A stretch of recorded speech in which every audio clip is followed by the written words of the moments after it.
السلام علیکم گائس، میں آج آپ لوگوں کو ایک کہانی سناتا ہوں۔ کہانی میں ایک مطلب بھی ہے، مقصد بھی ہے۔ آپ لوگ تھوڑا سا دھیان سے سنیے گا۔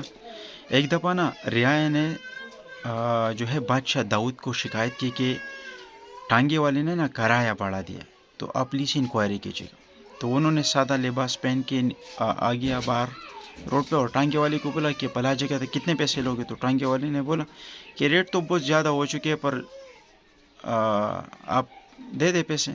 تو صدر نے بولا کہ مطلب 20 روپے کافی ہے؟ تو انہوں نے کہا نہیں، تھوڑا اور اوپر جائے۔ تو انہوں نے کہا 25۔ تو ٹانگے والے نے نہیں، تھوڑا اور اوپر۔ تو انہوں نے کہا 30۔ تو ٹانگے والے نے تھوڑا اور اوپر۔ تو صدر نے بولا 35۔ تو ٹانگے والے نے کہا تھوڑا اور اوپر۔ تو صدر نے بولا 40۔ تو اس کو تو پتہ نہیں تھا صدر، تو انہوں نے چلو ٹھیک ہے۔ تو ٹانگے پہ چلا، تو جب جا رہا تھا تو مطلب بڑے آدمی کے تھوڑے ڈانٹ پھاٹ اور چلنے پھرنے کے انداز سے تھوڑا سا انسان کو نا پتہ چل جاتا ہے کہ یہ کچھ نہ کچھ تو ہے، عام انسان تو ہے نہیں، یا عام شہری نہیں ہے۔ تو انہوں نے اس کو بولا کہ آپ فوجی ہے؟ تو انہوں نے کہا نہیں، تھوڑا اور اوپر جاؤ۔ تو انہوں نے کہا آپ صوبیدار ہے؟ تو انہوں نے کہا نہیں، تھوڑا اور اوپر جاؤ۔ تو پھر اس نے کہا آپ کرنل ہے؟ تو اس نے کہا نہیں، تھوڑا اور اوپر جاؤ۔ تو اس کو بولا کہ مطلب میجر ہے؟ تو انہوں نے کہا نہیں، تھوڑا اور اوپر جاؤ۔ تو فوج کا سپہ سالار کو بولا، تو انہوں نے کہا نہیں، تھوڑا اور اوپر جاؤ۔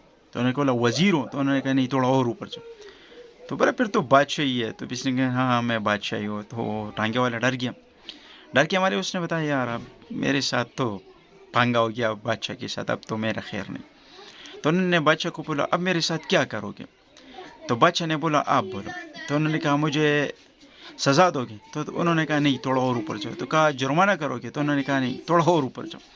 تو پھر بتایا کہ یار جیل کرو گے؟ تو انہوں نے کہا نہیں، تھوڑا اور اوپر جاؤ۔ تو انہوں نے بولا یار پھانسی کرو گی؟ تو انہوں نے ہاں میں نے آپ کو پھانسی کرنا ہے، کیونکہ آپ لوگ نا نقناموں کا جو ہے نا وائلیشن کرتے ہو، نقنامے پہ چلتے نہیں ہو، اپنی منمانیاں کرتے ہو، انصاف کو توڑتے ہو اور ظلم کرتے ہو لوگوں غریبوں کے ساتھ۔ تو بتانے کا مطلب یہ ہے کہ اور اوپر جا، اور اوپر نہ جا، اور نہ اوپر پھانسی گھاٹ تک پہنچ جائے گی۔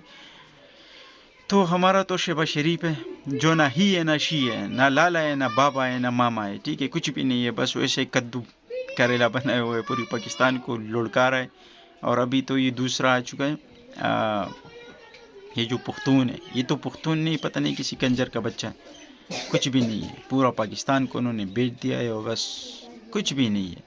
ویسے پختون کا نام خود کے اوپر لگا دیا، پوری پختونوں کے نام کے اوپر دبا ہے۔ تو پاکستان میں ایک ہی نڈر آدمی ہے، تو وہ عمران خان۔ اگر اس آدمی کو کچھ ہو گیا نا، تو یہ میرا آپ سب سے وعدہ ہے کہ میرا زندگی میں کبھی بھی تامر کسی کو ووٹ نہیں دوں گا، اور کوشش کروں گا یہاں سے نکلنے کا، کیونکہ پھر یہ ملک نہیں ہے، یہ جنگل ہے، اور جنگل میں جس میں جتنا پاور ہوگی وہ مظلوم کو مارے گا اپنے طاقت کے بل بوتے پر۔ تو ہم ایسے رعایا میں کیسے رہ سکتے ہیں؟ کوئی بھی رعایا جو ہے نا چل سکتا ہے، کہ لیکن جس رعایا میں، جس معاشرے میں بے انصافی ہو، وہ معاشرہ کبھی نہیں چل سکتا۔ اور یہ آپ سب لوگ دیکھ رہے، عمران خان کی حکومت کے چلے جانے کے بعد تقریباً یہ 2 سال کمپلیٹ ہو رہا ہے، اور نرخ جو ہے نا پرائز ریٹ کہاں پہنچ گیا؟ کاروبار تو تباہ ہو چکے، کاروبار تو بڑھ گئی ہے، وہ تو مجھے پتہ ہے، ٹھیک ہے، جو جہاں پہ اس کو اس پوزیشن سے پتہ ہے، کیونکہ کاروبار کا تو وہ حال ہو چکے نا کہ ہم لوگ اپنے گھر کے خرچے پوری کرنے کے لیے بھی مشکلیں ہو رہی ہے۔ بجلی کا بل ہر مہینے تقریباً پچھلے مہینے 60,000 کا بل آیا تھا، اس میں 25,000 کا انسٹالمنٹ بھرا، وہ بھی منتیں کر کر کے نا۔ ایک فوجی آیا ہوا ہے ادھر دفتر میں، وابڈا کا جو آفس ہے، اس سے پہلے چلے جاتے، آپ کو جتنا بھی بل آتا تھا آپ بولتے تھے 5,000 کر دے، 3,000 کر دو، تو مسئلہ نہیں، وہ سائن کر دیتا، اسٹیمپ لگا دیتے تھے، تو آپ جا کے نا بینک میں اس میں انسٹالمنٹ کے حساب سے لگا سکتے تھے۔ لیکن ابھی ایک فوجی آیا خنزیر کا بچہ ہے، تو انہوں نے کہا نہیں، ایک پیسہ بھی کم نہیں ہوگا۔ تو میں نے کہا یار یہ تو 60,000 بہت زیادہ ہے۔ میں نے کہا نہیں، پھر میٹر اتار دیں گے ہم، پرسوں پہ دیں گے۔ پھر نا ایک بندے کو دے دیے جو ادھر وابڈا میں تھا، ایک دوست تھا، انہوں نے چوری چھپے نا جا کے اسٹیمپ لگوا دے، دراز میں سے پڑا تھا کسی اور کا نا، ٹھاک دیا۔ تو نے بولا نہیں، یہ اسٹیمپ آپ نے دکھانا نہیں ہے، ورنہ میری نوکری بھی گئی سمجھو، بس یہ آپ نے مجھے دے دیا، آپ ہی کے خاتے نا میں نے یہ کر دیا۔ لیکن اگر دفتر والے آئے نا تو اس کو بتانا کہ میں نے جمع کر دیا ہے، لیکن یہ اسٹیمپ والا جگہ جو ہے نا یہ پھاڑ دے، کیونکہ بینک والے بغیر اسٹیمپ کے آپ کا بل پے نہیں جمع نہیں کرتے اگر آپ نے انسٹالمنٹ پہ کرنی ہے تو۔ تو یہ سین ہے، کاروبار بڑھ گیا، اور باقی تو عمران خان کو بھی یہ لوگ بڑھنے پہ لگے ہوئے، لیکن اللہ کرے کہ عمران خان رہا ہو ہمارے آنے والے مستقبل کے لیے، کیونکہ وہی ایک آدمی ہے جو ہمارے بھلائی کا سوچتا ہے، ہمارے کل کا سوچتا ہے، پاکستان کا سوچتا ہے، پوری پاکستان کا سوچتا ہے، پوری امت مسلمہ کا سوچتا ہے۔ وہ اکیلے پاکستان کا لیڈر نہیں، وہ پوری امت مسلمہ کا لیڈر ہے۔ افغانستان کے لیے آواز اٹھا رہا ہے، فلسطین کے لیے اٹھا رہا ہے، اسرائیل کے خلاف اٹھا رہا ہے کہ اسرائیل فلسطین پہ ظلم کر رہے، امریکہ کو دو ٹوک جواب دے رہے ہے کہ ایبسلیوٹلی ناٹ۔ اب ہمارے ہوتے ہوئی نا، کس طرح افغانستان پہ ہمارے ہوائی اڈے کے اوپر، ہماری زمین کے اوپر آپ اپنے جہاز لے جا کے نا ادھر بوم گرا سکتے ہو۔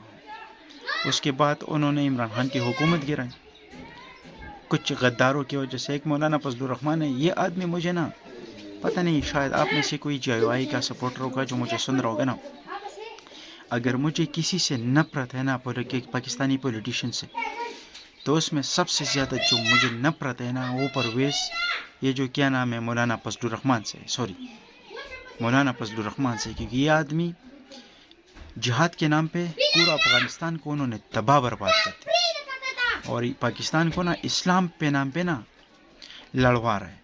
اس آدمی نے کیا کیا اسلام کے لیے؟ کوئی ایک کام، ایک چھوٹا سا کام اس کا ہے؟ نہیں ہے، کچھ بھی نہیں ہے۔ انہوں نے اسلام کے لیے کچھ کیا ہی نہیں ہے۔ اگر انہوں نے اسلام کے لیے کچھ ہوتا نا تو ہم کوئی سیکولر نہیں ہے، نہ ہم کوئی غیر مذہب ہے کہ ہم کسی اور کو سپورٹ کریں۔ ہم پاگل تو نہیں ہے، مسلمان ہیں الحمدللہ۔ کیوں نہ ایک اسلامی اسکالرس کو، اسلامی بندے کو ادھر جا کے نا وزیر اعظم کی کرسی پر بٹھائے، لیکن نہیں، یہ آدمی اسلام کے لیے نہیں کرتا۔ انہوں نے مشرف کے دور میں باجوڑ میں ڈرون حملوں کے مد میں 1200 کنال زمین لی سے۔ یہ آدمی اپنا سورس آف انکم بتا دے، بس اتنا تو کر دے، سورس آف انکم تو بتا دے۔ یہ تو کہتا ہے کہ غیبی مدد ہے، غیبی مدد تو کسی پیغمبر پہ، کسی صحابہ کے اوپر کیش کی صورت میں نہیں آیا غیبی مدد۔ تو یہ آدمی کرپشن کو غیبی مدد کہتا ہے، مدرسے کے بچوں کو استعمال کر رہا ہے۔ اور یہ لوگ بھی اتنے پتہ نہیں جاہل تو نہیں کہہ سکتا، لیکن انتہائی بس کیا کہ ضدی لوگ ہیں کہ بس امام کے پیچھے نیت لگا لیے، بس وہ جانے، اس کا کام جانے، وہ کیا کر رہے کیا نہیں کر رہے۔ اللہ کے بندو، تھوڑا اس امام کے بارے میں تھوڑا جان بینج کرو نا۔ سکھ ہے، مسلمان ہے، انسان ہے، اچھے اعمال کا مالک ہے، نہیں ہے، کیا ہے کیا نہیں ہے، تو آپ جا کے کسی کے پیچھے بھی نماز پڑھ لیتے ہو۔ تو بس پاکستان کے لیے کوشش کیجیے، پاکستان کے لیے دعا کیجیے گا کہ ہم ایسا حکمران ملے جو ہمارے لیے سوچے، ہماری آنے والی نسلوں کا سوچے۔ ہم تو ایسے بھی اپنی زندگی کیسے بھی کر کے نا گزار لیں گے، لیکن اگر یہ حال رہی نا تو آنے والی زندگی میں کیا بنے گا ہماری اولادوں کا، ہماری اس ملک کا۔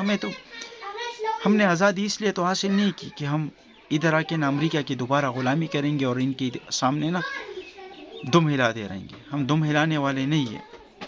یہ آزادی ہمیں پلیٹ میں نہیں ملی، آزادی کے لیے ہمارے آباء و اجداد نے بہت قربانیاں دی ہیں۔ تو ایسا نہ ہو کہ ہم آزادی پہ جو ہے نا خفا ہو، پیشمان ہو کہ ہمارے بزرگوں نے اچھا نہیں کیا ہمیں انڈیا سے، ہندوستان سے آزاد کر کے۔ اگر آج ہندوستان میں ہوتے تو ادھر بھی تو اچھا ہے، ماشاءاللہ، اس کی GDP دیکھو، اس کا گروتھ دیکھو، وہاں پہ لوگوں کو اچھی سہولیات ہے۔ تو بس یہ پوزیشن ہے۔ تو بس اللہ کے لیے پورے پاکستانیوں، پوری پختونوں، میں یہ نہیں کر رہا ہوں عمران خان کو ووٹ دو، پر ایک گھنٹہ کے لیے آپ بیٹھ جاؤ، سوچو، فکر کرو، غور کرو، اس پوری پاکستان پہ غور کرو، پوری دنیا پہ غور کرو کہ کون کس کے لیے کیا کر رہے ہیں۔ اگر عمران خان نے کچھ نہیں کیا تو نہیں دو ووٹ، ضروری اب ضرور عمران خان کو ووٹ دو، کسی اور اچھے بندے کو اوپر نہ لانا۔ یہ نواز شریف کو ہم 5 دفعہ دیکھ چکے، زرداری کو ہم دیکھ چکے، یہ لوگ کہاں سے کہاں پہنچ گئے۔ یہ ایک لوہار کا بیٹا ہے نواز شریف، یہ کیسے اتنی اعلیٰ، اس کی بیٹی کا 47 لاکھ کا صرف ایک دن کا میک اپ ہے، اس کا لپسٹک لاکھوں میں۔ تو مجھے تو بذات خود مجھے کسی سے اتنا ذرا برابر بھی کسی سے کوئی امید نہیں ہے کہ مجھے ذاتی کام دے۔ گھر جو ہے نا اللہ کے فضل و کرم سے اتنا کما لیا ہے کہ گھر اپنا خرید چکا ہوں، چھوٹا ہی صحیح لیکن اپنا ہے، کرایہ کا نہیں ہے، ٹھیک ہے۔ اگر دکان ہے تو یہ دکان دیکھ رہے ہیں نا، یہ کرایہ کا ہے، ٹھیک ہے، اور اپنا بھی تقریباً انڈر کنسٹرکشن ہے، وہ بھی بن جائے گا. تو سرکار سے مجھے ادھر بھی کوئی امید نہ کوئی ہے.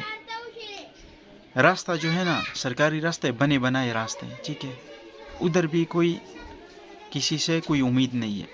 بجلی جو ہے نا آ چکی ہے، فانی جو ہے نا ایک ہمسائے سے کنیکشن لگوا دیے، ٹھیک ہے، جب چاہے الیکٹرک میزائل کا سوئچ لگا کے فانی آ جاتا ہے. میں اپنے لیے اگر سوچوں نا تو میرا ایمان خراب ہوگا. نہ میرا چچا کوئی وزیر ہے، نہ کوئی مشیر ہے، نہ کوئی الیکشن کے لیے لڑ رہے ہیں، نہ ہمارے گاؤں سے کوئی لڑا ہے، نہ ہمارے گاؤں سے کوئی الیکشن کے لیے کھڑا ہوا ہے، نہ آزاد امیدوار سے، نہ پارٹی کے ٹکٹ پہ. لیکن مجھے میرا نفس، میرا ضمیر یہ گوارا نہیں کرتا کہ ان غداروں کو ہم دوبارہ لائیں. عمران خان تو جیل میں ہے، سائپر میں 10 سال کی قید کی سزا ہوئی. لیکن یہ لوگ پہلے کہہ رہے تھے ایک فوجی تھا، اس کا نام مجھے نہیں یاد، لیکن وہ کہہ رہا تھا کہ ہمیں حیرانگی ہوئی جب عمران خان نے ایک کاغذ کا ٹکڑا لہرایا کہ سائپر آیا ہے. ہم 5 لاکھ فوج ہے، ہم اگر کوئی سائپر بھیجے گا تو ہم یوں چپ بیٹھیں گے. یہ اس فوجی کا بیان تھا. آج 10 سال کی سزا ہوئی. تو اس کا مطلب ہے صحیح کہ سائپر آیا ہے، تھا اور آیا ہے اور ابھی بھی ہے.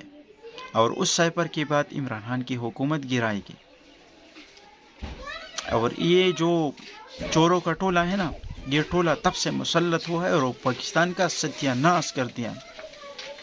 یہ جب کوئی بڑی مشکل سے باغ کی مالیاری کرے، باغ کو بڑا کرے، پھر کوئی آ کے نا جب وہ بڑا ہو جائے اور پھل دینے کی قریب ہو جائے، کوئی آ کے نا اس کے سارے درختوں کو کاٹ دے، یا اس سارے ڈالیوں کو کاٹ دے، یا اس ڈالیوں کو مطلب لاٹھیوں سے مارے، اس سے جو میوہ جات اگ رہے تھے وہ گر جائیں پکنے سے پہلے. تو اللہ ہمارے ملک پہ رحم کرے اور پاکستان کے لیے دعا کیجیے گا. تھینک یو سو مچ. خدا حافظ.